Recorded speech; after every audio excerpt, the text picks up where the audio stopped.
Prior to it becoming a national park, Rapa Nui was settled by Polynesians around the year 300. The Rapa Nui people depleted the island's resources and caused deforestation and food shortages. The tribes on the island went into conflict and people were forced to live in caves.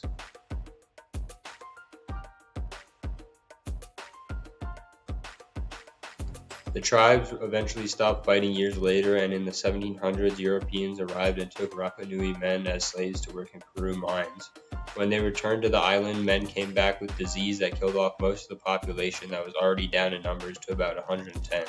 A Catholic mission was created, and the people converted, and Chile annexed Easter Island in 1888.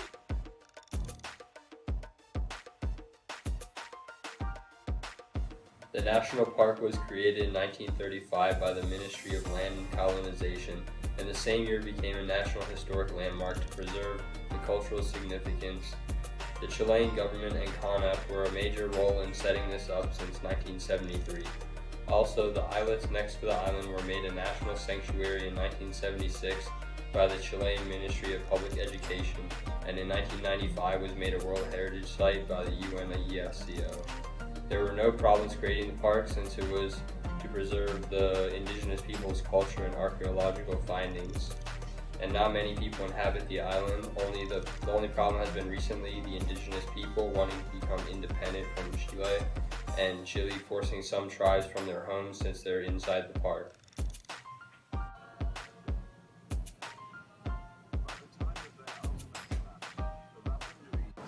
Good evening, travelers. Today I'm going to teach you about what category Rapa Nui National Park is. Well, I guess that's what it is. It's category 2. It's a national park.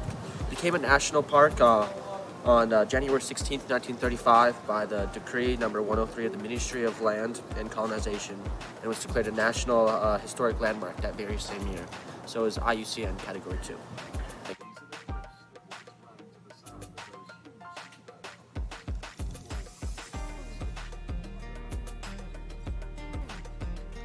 Rules. Another key management issue is they charge more for foreigners. They charge almost $80 for a U.S. adult and $40 for a U.S. child, where it's much cheaper for the local people in that area. So that's the one way they get money to fund it and manage it, and also help the local people get in for a less of a fee.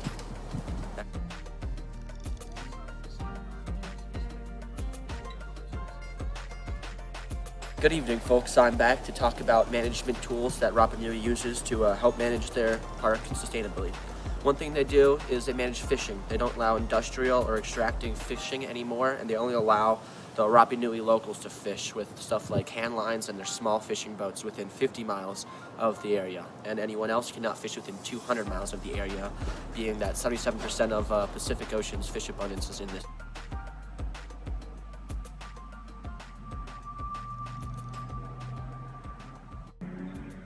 So threats that Rapa Nui faces includes crime and pollution, but it is mainly illegal fishing that is the issue. Yellow tuna is native to the area, and industrial fisheries can sell it for almost $10 a pound. As far as industrial fishing goes, that's pretty much as good as it gets. And for this reason, many fishing companies will take great risks fishing within the forbidden zones. Enforcement of fishing zones designated for only the natives is incredibly difficult because of the sheer amount of resources that requires.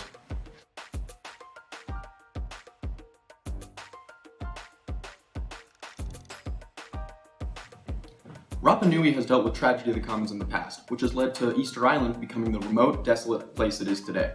With the island's past of over-harvesting natural resources, it is important to practice management that will protect the island's few natural resources and prevent that natural baseline to shift any more than it already has.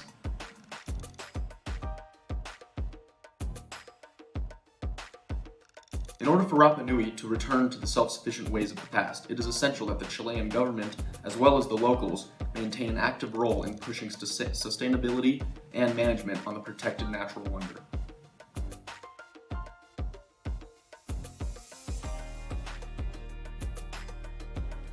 Educating the community on past struggles and providing information on how they as locals can assist the Chilean government to manage the park would play a huge role on the effectiveness of protecting the park's remaining resources.